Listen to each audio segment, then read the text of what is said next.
Bible verse for today, that he who spares the rod hates his son, and he who loves his son disciplines them. When you think of this, this is such an important verse for today. It's been an important verse for thousands of years since it's been written. But, I don't know how it is in your family. I think it is common in most that we struggle to get our kids to follow the Bible. They know the Bible. They may, if they were taught, and try to follow it the best that they can. But I know from parents, at least, and here in our family as well, we fail in doing so, and I know it's hard to do. It's I think the biggest fear is that you feel like if you discipline your child the way you probably should, the way the Bible tells us to do, they're going to hate us. Well, I'm going to try to keep it simple.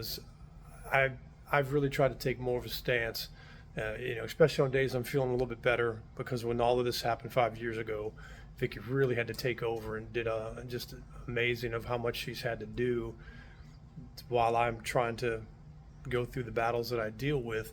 But on mornings like this morning, I feel a lot sharper. I slept well, and man, I had to really step up and kind of take control of getting one of my girls to school on time. And to do so, what was neat was I did not yell, I didn't scream, I didn't fuss. I just simply went and did something that she did not want me to do, is say, I need your phone. You get your phone back when you get ready. And that's what we did. And normally it would take her like over an hour, hour and a half to get ready for school when she wakes up early enough. This morning she woke up so late, she had 25 minutes to get ready. And doing that and not doing it mad, doing it out of love, she got it done. So it was a joy. I mean, to be honest, it was no way other way to put it. Obviously, we may go through the same battle tomorrow morning, and always often. But I thought it was such a great example of where, as tough as it may be at times, and she knew from my heart. And I always try to go back to the Bible, even though it's verses that they've heard 100 times, like the one I've started this whole video out with. This is God's word. I do this out of love.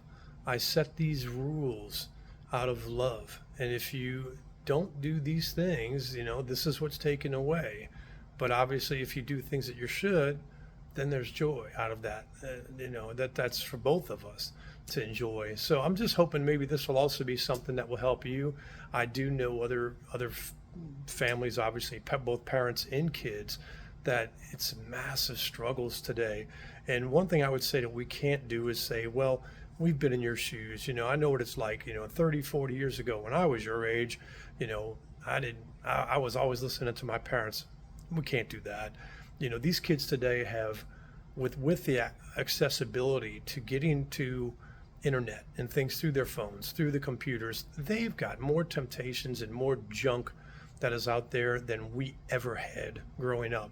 So we can't realistically expect them to compare to how we might have been raised to how they're being raised and what they're going through. So I just hope that this would help some, as all of us as parents, is to just continue out of love to cling to the word, but instead of fussing and getting mad and just doing other things, I'm really going to try to start working harder on setting standards, setting rules, and just doing it out of love. I want my child to obviously love me and not hate me, but I also want my child, like my dad used to tell me when I was growing up, the older you get, the wiser I'll become. And boy, was that true. Is that you think you know everything when you're a teen and younger even, but the older I got in life, I looked back at how he parented me and my mom as well, and said, wow, they knew what they were doing when I thought I did. So love you guys.